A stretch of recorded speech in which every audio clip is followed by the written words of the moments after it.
Testing. All right. It should be working now. So, sorry about that. As I was saying, Sam's Flask, hidden message, D, and then O this week. Something's coming. Then we're talking about it being a big episode. Yeah. Yeah. Your Luxon theory being one of the three. Yeah. The phoenix, specifically. The phoenix of the bird is not accurate. Yeah. I feel all the way up until this week, though, it was a valid theory. Yeah, for sure. Well, so did I. I mean, I bought it. I'm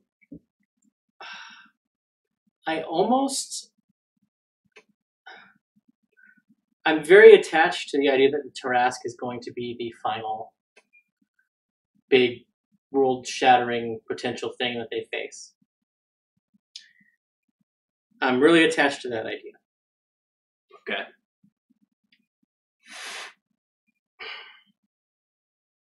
I think I saw the first crack this week. And that was?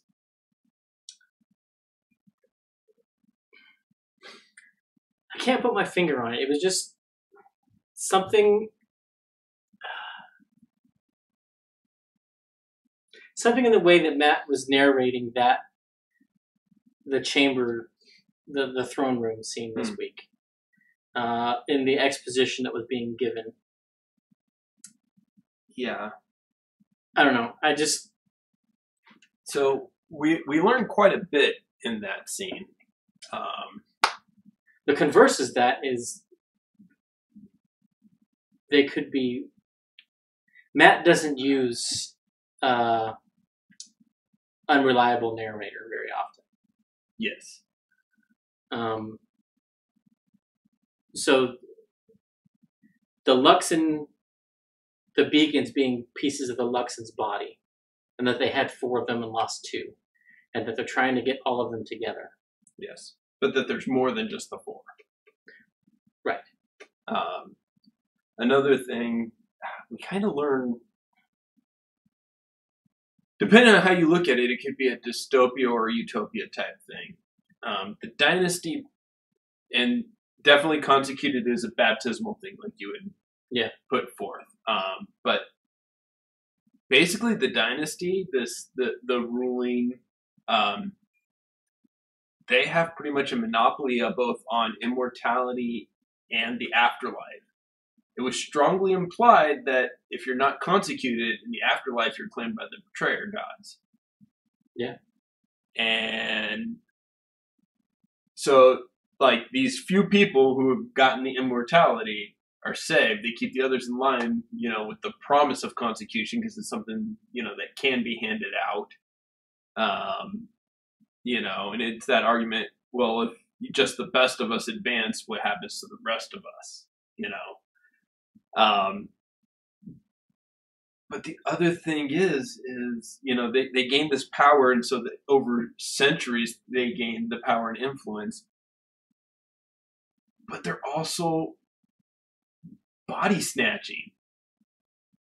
When they die, their soul is attached to the beacon until something is born in the radius of the beacon, and then they're put in that body. And then when they start to remember their past life, they're taken by the consecuted and encouraged in that. So where this kid was born, instead of... Yeah, but that's not... Well, the thing is, that's not dissimilar to the reincarnation cycles of the Dalai Lama. That's true. Or the... which, again, you could argue Lama. is, And I'm blanking on the name. But yeah, it's not that dissimilar from that right, phenomenon. No, it definitely is which not. Is also explored in Avatar. I mean, the thing is if you want to get philosophical, is the soul of the person conceived at the moment of conception? Or does the soul not enter the infant's body until their birth? Yeah. But, I mean, are they jacking this ride from another soul? I would say probably not. Okay. Just because I don't think Matt would frame reincarnation that way. The other thing with beacons, you know, and like, because he just even said we could have been carrying a bunch of souls with us, you know, because someone had died. Yes. This goes back, you know, I had thought it was kind of wrapped up that it had all been Lorenzo, and just letting the Kryn take the blame, but going back to the stealing of children. They had the beacons in the Empire. So kids being born, souls that were attached to those beacons are going into those Lorenzo bodies. taking kids was for dinner. Right. But I thought the whole stealing of kids was just Lorenzo, and he was letting the Kryn take the blame. But this opens up the Kryn may have been doing it as well the whole time. Oh, as looking for those kids. Those kids who the souls of the consecuted. Yeah. But it also then begs the question, because Matt kept asking them, "Are you consecuted?" Mm-hmm. And they were all like, is not technically consecuted because she's been reincarnated? You know, I don't know, and I don't think so, because Is Ford? Again, I don't think so. I think there's other means of reincarnation, and consecuted seems to be a ceremony and has something to do with the beacon. And I think it's just a different way of being reincarnated, which is based on radius to the beacon. Yeah. So my gut says no, they are not. They've gone through similar things, but not the same thing. You know, of course, if you want to go that route, you could also argue with Molly consecuted. Molly may have been. Was Molly in the beacon they were carrying around? He was in proximity to it when he died. Did the ceremony that Molly underwent, that he died in, yeah, did that make him consecuted? Was that the Empire's attempt to consecute people? Yeah, figure out consecution. You know, there's a lot of questions there that could come. So Molly could be in the beacon. Yeah. Or Molly could be in the body of a child waiting to get his memories of his life as Molly. Huh.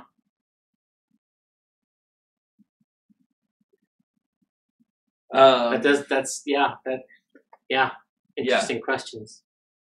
And goes back to Matt saying that Molly's story isn't done. Yeah.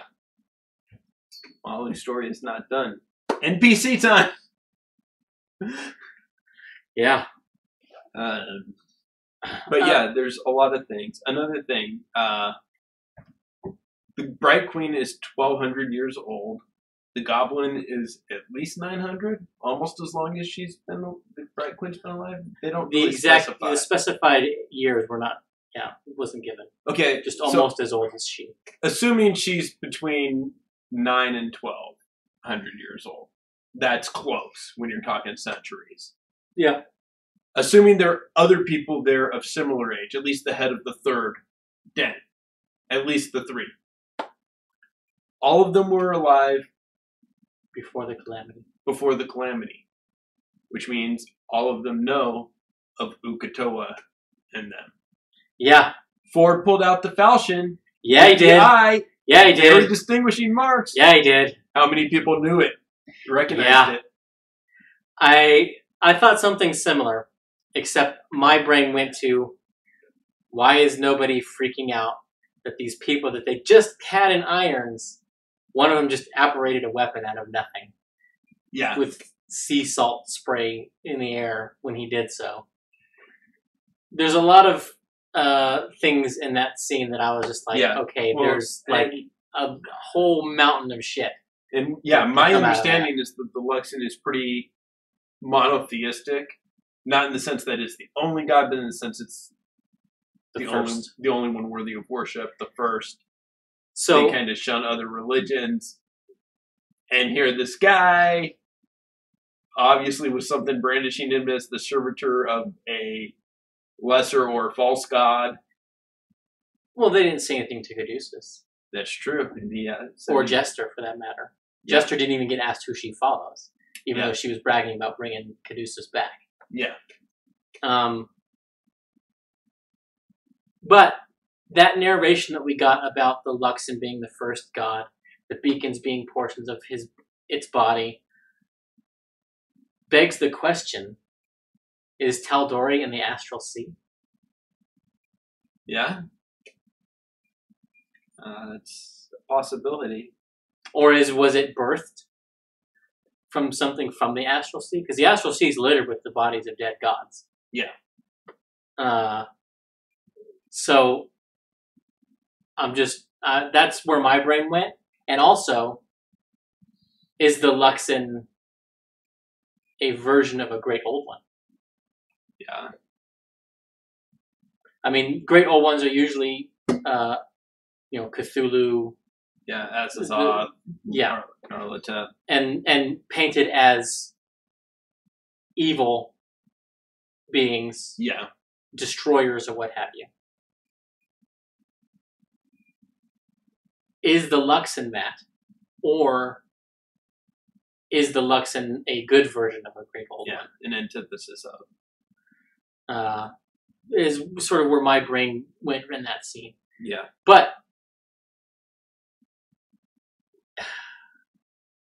if the Luxon is older, so I say that Matt didn't give us any, that I seem to get a negative, like the first crack, but it's also in some ways the first evidence that we have that the Tarask is coming. Okay.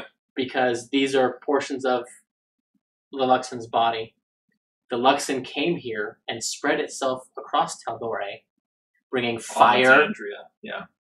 Alexandria, bringing fire, the ocean, all these things that the Tarask is sort of the primordial titan. It's going to end everything. Yeah. So perhaps the Tarask is the Luxon's version of Uk'otoa and the other two beasts in the mural. Okay. Okay. Maybe. That's the straw I'm reaching for in this episode to keep the Tarask theory alive. But the big thing in that scene, aside from the exposition that we're all given, is Bo getting through to the Bright Queen. Yeah. Because Caleb's entreaties weren't getting anywhere. And just like Bo arguing with her mentor, and she seemed to kind of get through to her when she's like, well, that's just your bias. And you've been training me to shed my biases. Yeah. I think that was an interesting moment, and also showed the strength of humanity. Yeah. In role-playing games. Because the Bright Queen was like, you're surprising. And in that moment, I was like, and that's why Xhorhas keeps losing. That's why they haven't wiped out the Empire. Yeah. Because humans keep surprising them. Because they go places and do things that these elves and whatnot don't think that they would do. Yeah.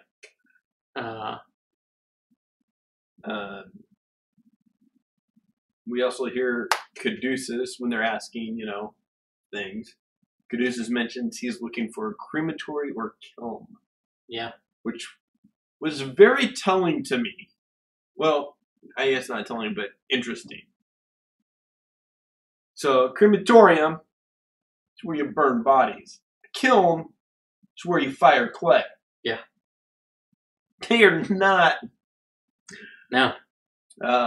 And I don't mean to draw parallels between this game and last game, because Matt doesn't seem to think about them, I think. Yeah. Maybe he does. But he laughed at the parallel of level 6 or level 8, they're going into the Underdark to find a halfling. Yeah. In both campaigns. They had to forge the trammels in a volcano. they ran into a fire giant citadel under the Ash Keepers. Mm-hmm.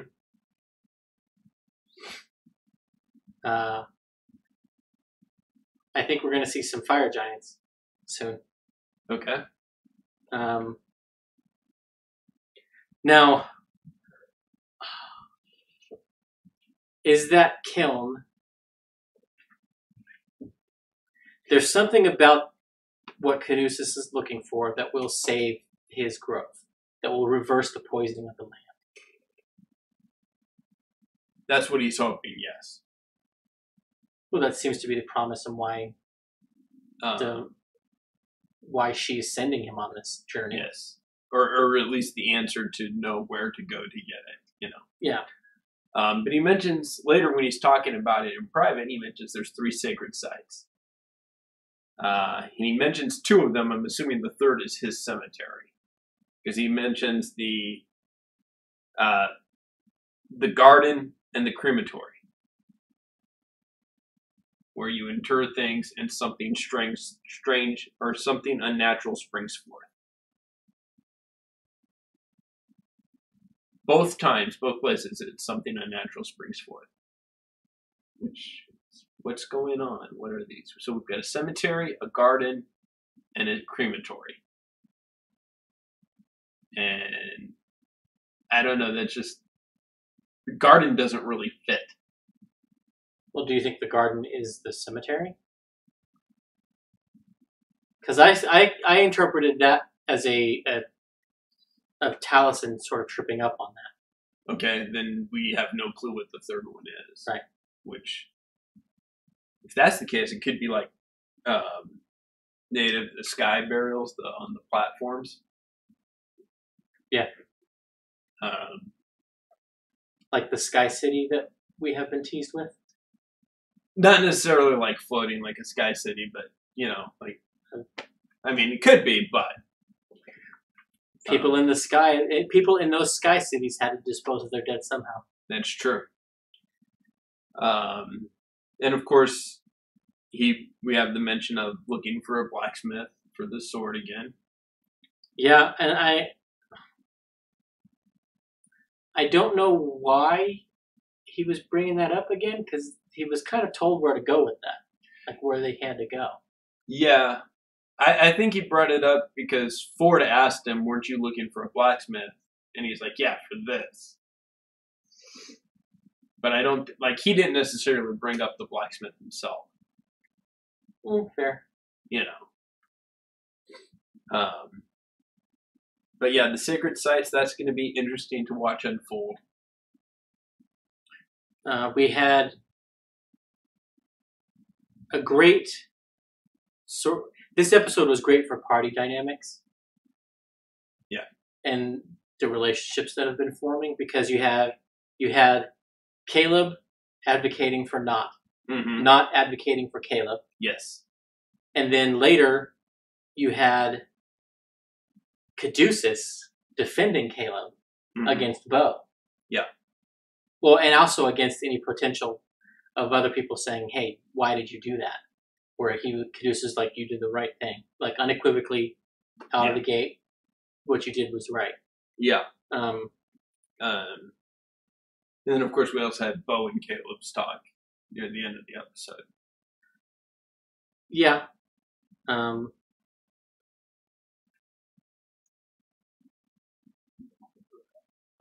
maybe that does play into... Caleb doesn't like when the other party members feed into his addiction to power. Yeah. For lack of a better phraseology. He's uncomfortable when Not does it. And when they were in the antechamber, Caduceus is like, yeah, we don't have the beacon, but anything, all of the writings that you're ever going to want are going to be here. Yeah. And Liam was just giving him just this hard stare for like a good 40 seconds to a minute. Mm-hmm. And I think Liam was thinking, what can I, how am I going to respond to that? Because Caleb wants that, but Liam knows that he shouldn't. Well, I think at least on some level, Caleb knows that he shouldn't. Yeah. So, yeah. And another tease that Caleb's going to have Dunamancy spells. Yeah. Well, while we're talking about Caleb, let's jump real quick. They level. Let's talk about some spells for Caleb. So Caleb now has access to level 5 spells. As do the other full casters.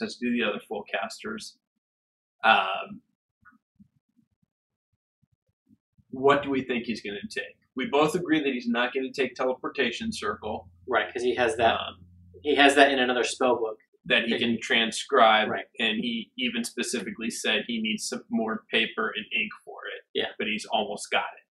Meaning he's almost of the level, and once he is, he will spend the time to transcribe it into his book so that there's an extra spell he has. Right.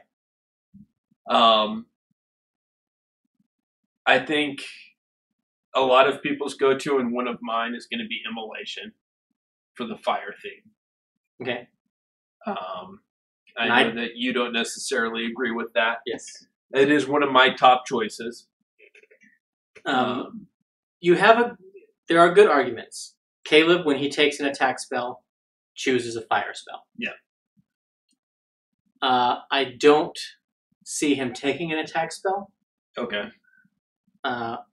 Caleb has been the control, buff, and debuff wizard, not the damage wizard. It's true. And he also has taken a transmutation, at least one transmutation spell every single time he's leveled. Right. So one of his spells is going to be transmutation. Which is Transmute Rock, Creation, or Animate Object. Yeah. And I think it's going to be Animate Object of those three. Yeah, I think Animate Object has the most utility. Yeah. I think.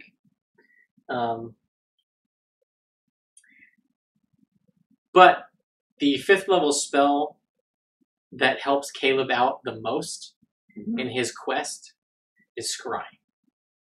Okay. Because with Scrying, he can find the members of the Cerberus Assembly. He can look in on... Do you really think that Caleb, at his level, having all these precautions against being scryed upon, that the Archmages of the Cerberus Academy don't? Not necessarily that they don't, because they probably do. Well, at least in their sanctums, they most definitely do. Right. But when they're out and about, maybe not. Okay. I mean, it's an uncommon magic item, so it's not impossible. Right. But if the wizard has other things for that attunement slot... True. And that's the other reason why I say Scrying is probably his pick, because he has those defenses. He knows how powerful those spells are. Right. Couple other things that I thought might that we talked about, because we talked a little bit about this earlier. One thing we thought, if Jester's rubbing off on him, Seeming, where he turns invisible and has an illusory duplicate. If Ford's rubbing off on him, Conjure Elemental. Yeah. Telekinesis, just a classic spell. If he falls back on the Trench Training, Modify Memory. Yeah. And that one, I've kind of got on the bubble, like maybe not. I think if Caleb had given in more to that power addiction, we would see it. It would be more likely. You know what I'm saying? But I'm pretty sure he said he had the spells planned out from the beginning. Yes.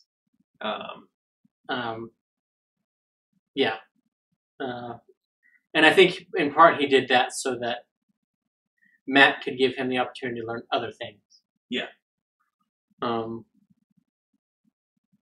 So, yeah, Yeah, it's hard to say.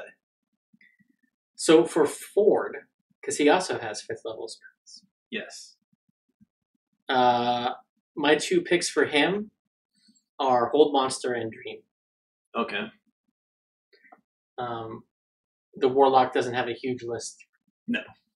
At 5th level. But those 2, I think, are... Because he already has... He had Charm Monster or Control Monster or something like that. He didn't have... He didn't take Hold Person. No, he had Crown of Madness is what he used to... Crown of Madness, yeah. Yeah. So... But Dream, I think, would be interesting for him to take. And also would be indicative of Ukutoa's influence on his powers. Yeah. Which I think is how he is selecting spells. Other than he wanted it to be really... He thought it would be really cool to summon a demon. Yeah. So...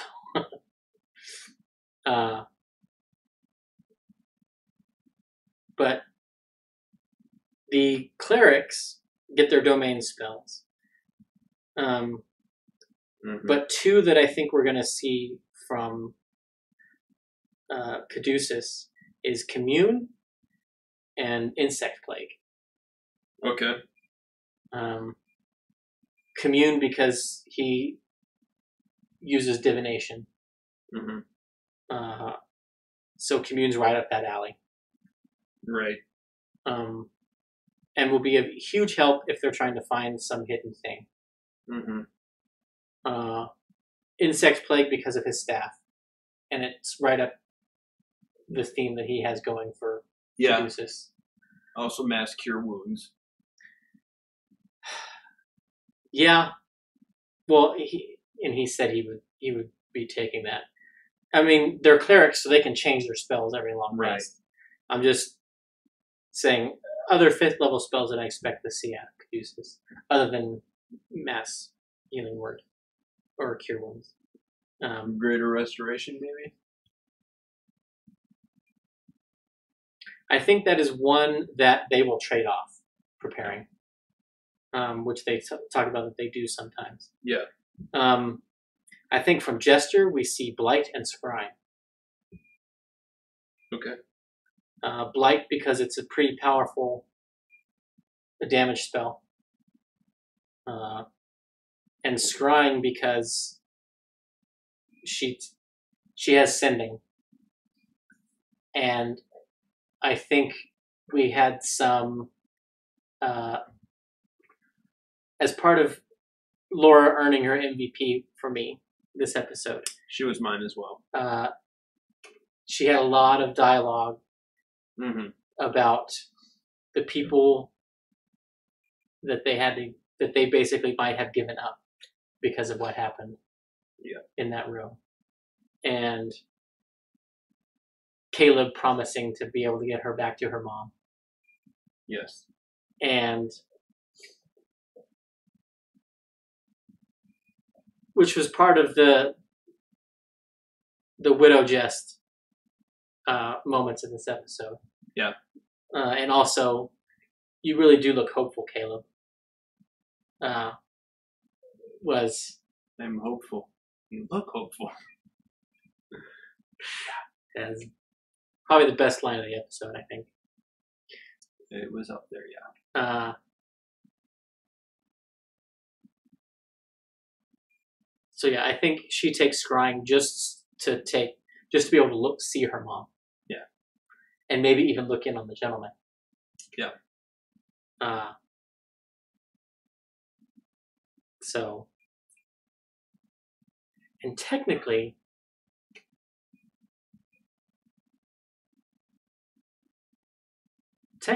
I think she could cast both. Both. Scrying and Sending. Yeah. So she could cast Scry on the gentleman, and then send him a message to see his reaction. Yeah. and to see if he panics or like what happens. Yeah. So I think maybe we might see that scene too. Okay.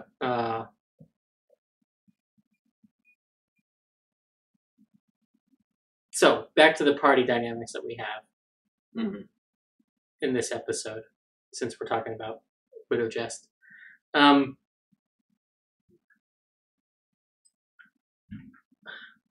We see Bo continue to attack Caleb. Yeah. We also see Bo saying to Ford, "You're my captain. I'm your first mate." Yeah. But she also in this episode is the first time that we almost see Bo take a leadership role. Yeah. And it will be interesting to see if that plays out anymore. Yeah. We see Caduceus supporting Caleb, and also the latest in a string of scenes that Matt has had to roleplay Yasha. Mm-hmm. When we have Yasha and Caduceus in the room at night. Yeah. Which that was an interesting roommate situation. And it's the first time we've had that different mix-up. Yeah. Because normally Yasha is with the three girls. Yeah. And Caduceus and Ford and Caleb not. Yeah.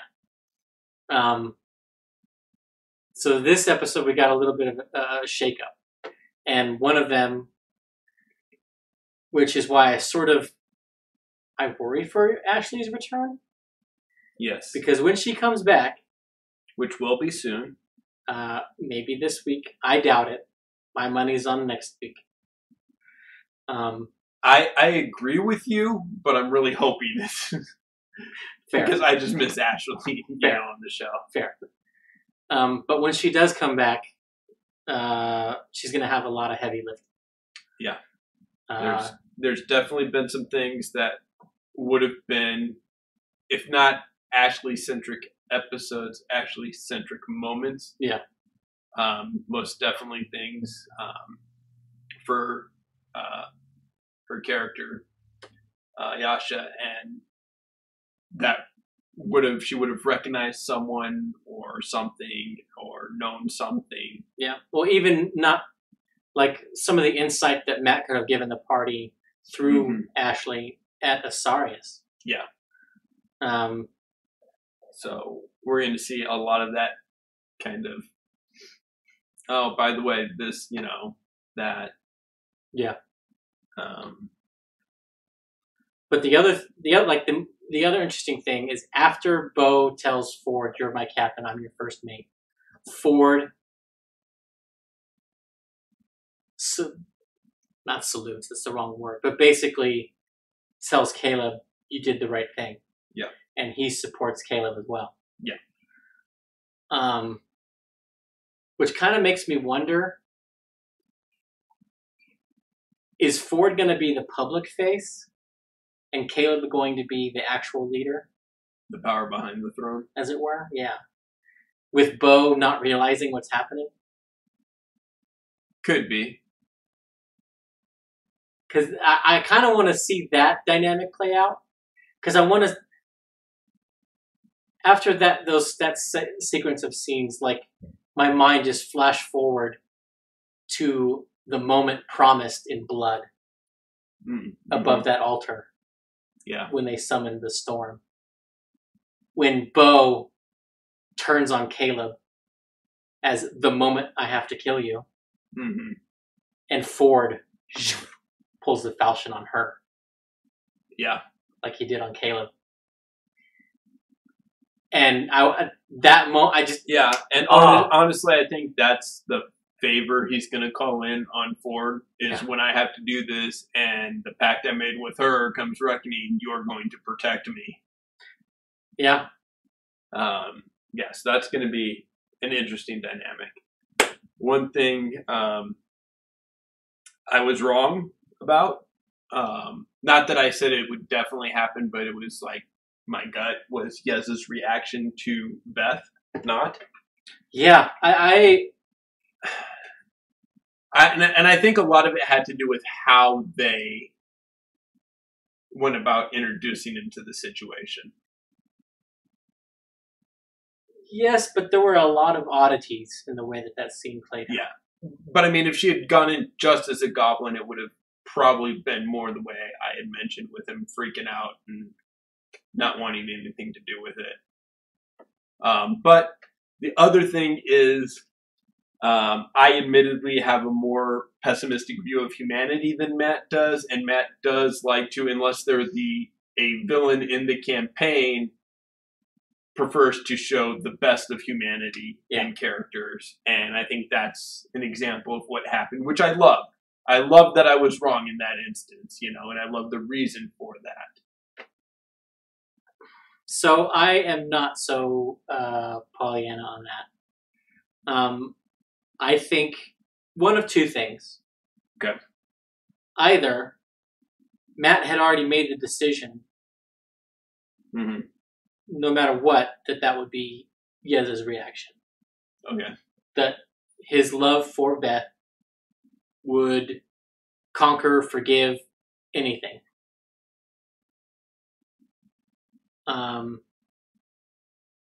I think as a man of science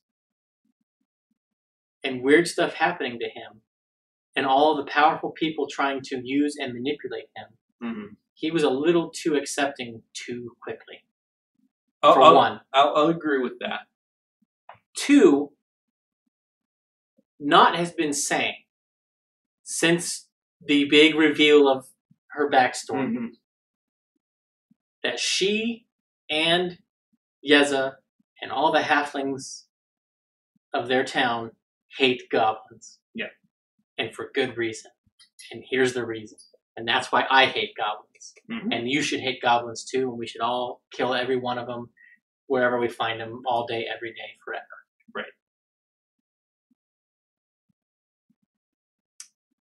That can be taken in a couple ways. One, she is projecting her own hatreds, prejudices on her husband and everyone around her. Well, and I think we saw a little bit of that in her reluctance to be accepted by Yeza.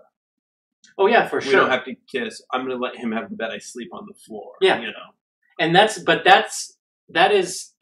part was definitely her own view of her situation herself. I'm saying that the information that we've had from Knot about Yeza and his outlook on goblins was either wrong,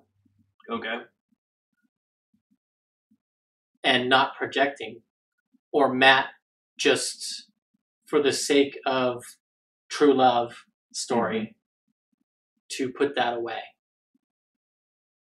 Yeah. And the only way we will get that answer is the next time they come into contact with goblins. Yeah. And of course, I was also worried that, hey, if he does accept her, is that going to be the end of Knot? Is Sam going to bring in a new character? But Knot's story's not over. Knot wants to be Beth again. Knot is, hey, we're going to have to stay apart for a while because I've got to figure this out. Yeah. Which gave her the out for that. When you said true love story, I just had this revelation that Princess Bride, Knot is Wesley. Beth is Wesley. She thought dead, became a pirate, then came back to him and saved him from entrapment. So are the 4 Moorbounders the 4 white horses? Well, there's only 3, but that's true. We ever find the nice halfling? Hello, halfling. Oh man, yeah. That just whole played out when you said the story of true love. Yeah. I hadn't thought about it from that perspective, but yeah, that's... Yeah, and I hadn't either, again, until you just said that, but definitely. But the other odd thing about that scene, Matt narrates that the cell is dark, that there's no light. And he says, oh, you have dark vision. So yeah, you would be able to see he's cowering. You see he's chewed on his vest. Yeah. That he seems gaunt. And in the initial interactions with Jester, Matt was playing like he couldn't see her. As he wouldn't, because halflings don't have dark vision. Correct. Matt didn't bother to reiterate it and basically abandoned the notion that they're in the dark. And also because she cast the illusion. But it was funny watching Matt basically just give up on the concept that he's in the dark. He can't see you.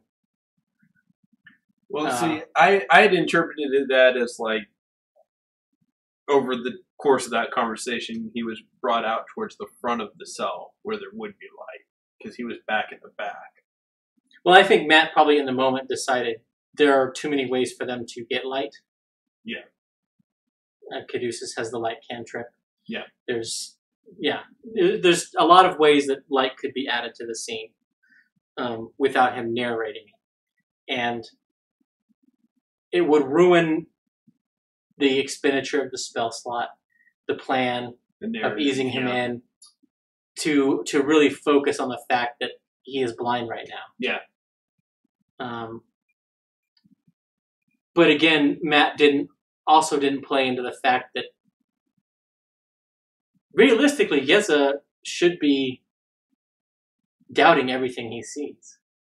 Yeah. Especially, he touched on it a little bit when the Shadowkeeper, is that his title, I think? Yeah. Comes in and says, as a term of your release. Yeah, let's go ahead and talk about that now. Let's talk about the things that you have been refusing to talk about. Yeah. So, yeah, I don't know how, and maybe we'll see some of that come into play as the days transpire. Yeah. That Yeza begins to test the validity. But yeah, and then of course they get their tattoos, the bean in the heart. Yes.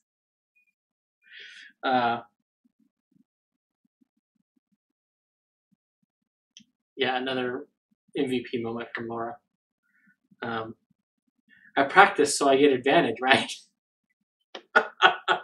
Yeah, I audibly groaned when that line was uttered. And I could tell when Matt was like, when he was shaking his head, he's like, sure. I could tell that he was waiting for the avalanche of tweets and everything that were going to come down on him for allowing it. Yeah. And I was like, no, give it to her. Yeah, I mean, it's like, if you want to give it to her, give it to her, But I was just like, because I could hear people from the Monday game, and you know which one that would ask something like that. Yeah.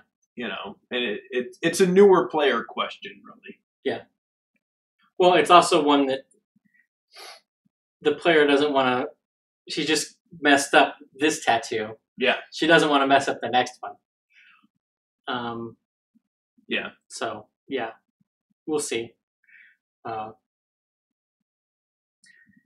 We have Bo and Jester have a conversation. Yeah. Which very telling. Just reiterating of how naive Jester is in some ways.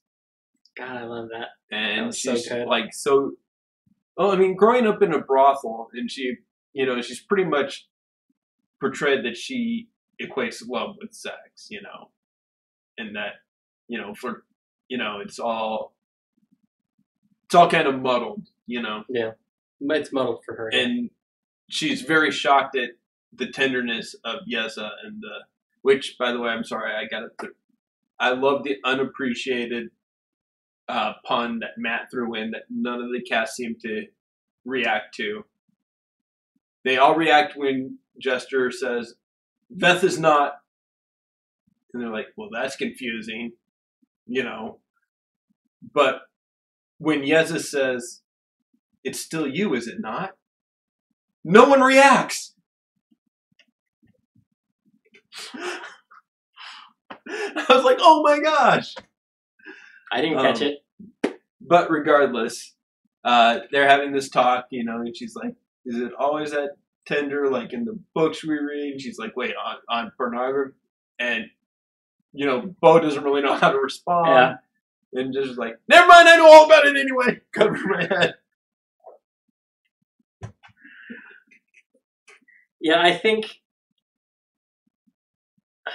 in a lot of ways, Jester has made Knots love, like, it's a weird thing that Knot and Jester have, because Jester wants to see Knot happy in her marriage again. Right. Desperately, I think. Almost as bad as Knot wants it, in an odd way. And Knot has been trying to get Jester the guy that she thinks Jester wants, or that Jester thought that she wanted. Yeah. And as we've talked about, Laura letting Travis not have his love story. Yeah. Has given up. Has largely given up on that chase, and has the narrative reasons to do so. And the last 3 episodes really seems to be leaning more and more towards Caleb. Yeah. Not that she has to be with anyone in the party, but right. I think Laura's interactions with Caleb are a lot like her interactions with Vex's interactions with Percy. Yes. Very early in the campaign, where she would coyly say, "Oh, I love you, darling," and things like that, and just the mild flirtations. You can find the videos on YouTube of people making the compilations of all these moments. I think we're going to see one of those in the future with Jester and Caleb. Okay. Because, and I think, okay, I'm not saying that they're going to end up together. Right. But there is definitely going to be an affection there. I think probably deeper and in a different way than all the other characters. I think because I think she sees Astrid as Caleb's Yeza. I think that, and that's why she and Knot got together and wrote that letter. I think if they don't end up together, it's going to be a Percy and Keyleth type relationship. They were super close. A lot of people thought they were going to get together. Yeah, that's fair. I think it's going to be that type of relationship if they don't end up together. I do find it humorous that out of all of the Mighty Nine, the only 2 that have had a healthy relationship are Yasha and Knot.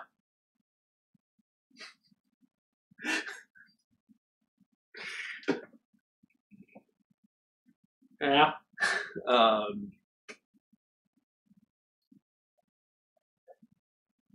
Fords that we're aware of, and there's no reason to believe otherwise based on his actions and reactions.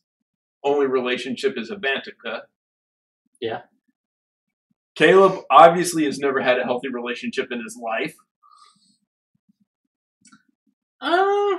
We don't know enough about the Astrid relationship to say that conclusively. I have a feeling if she stuck with Trent, it was never a healthy relationship. Well, we can't say that conclusively, but I'm going to say there's a 75% chance that that's the accurate statement. Fair. Chester, again, no. I mean, yeah. You could even argue that the mother-daughter relationship wasn't the healthiest, given how she was raised. I think it was a healthy relationship. I just think they're both a victim of her mother's fears. Okay. I can see that. I don't think... But she's, definitely never had a romantic relationship. No, that's for sure. Yeah. And arguably her mother has only ever had one. Yeah. Caduceus, it's been family and dead people his whole life. Yeah.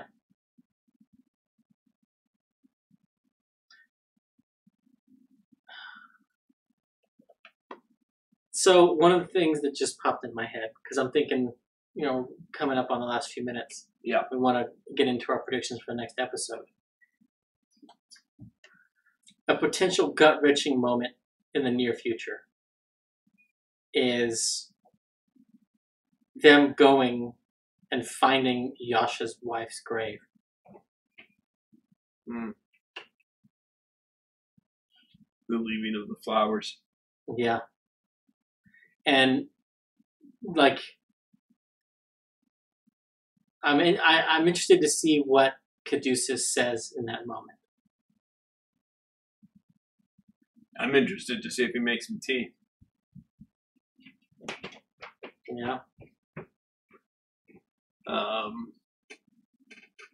Yeah, that's definitely going to be a thing. I think a lot of our predictions for both of us are based on whether or not Ashley is back or not.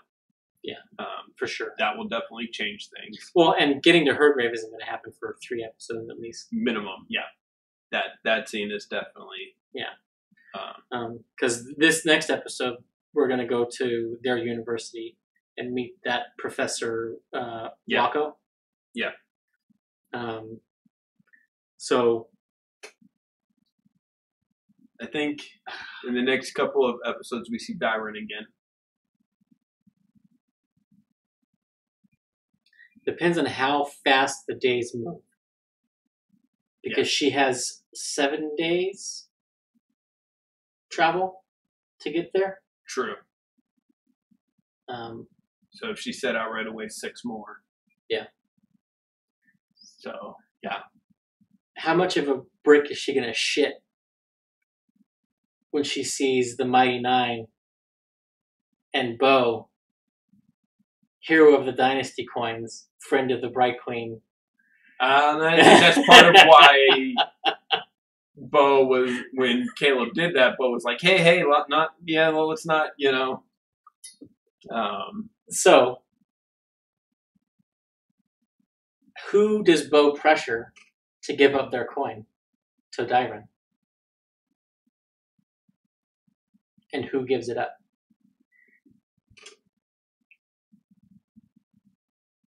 Because that's where my mind went. Bo is going to ask somebody to give up these coins so that Dyron can continue. You don't think she's going to give it up herself? Yeah. It's too valuable for her to even exist in this place. I think Jester offers. I think Jester's the one that's willing to. Okay. My thought was not. Just because Not's a goblin. Of all of them, she can get around the easiest out here.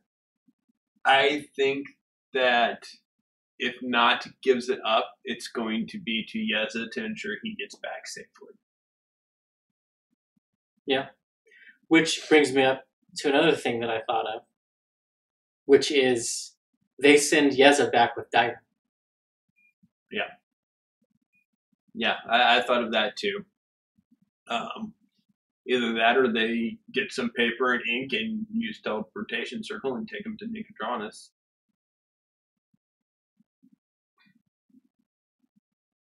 And then let him travel to Allfield and then get off him over land. either get him to Allfield or send to the lady taking care of Lucas to bring him to Nicodranus, which is which was one of their plans originally anyway.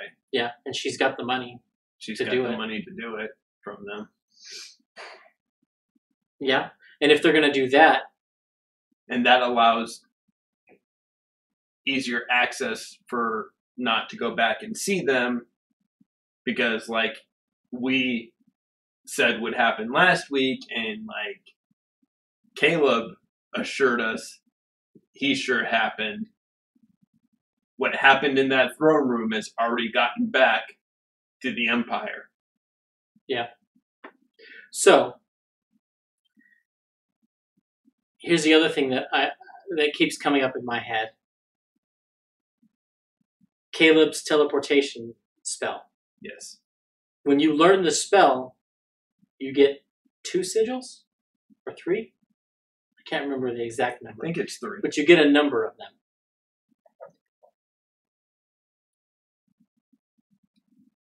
Does the source of his teleportation spell have these sigils in it?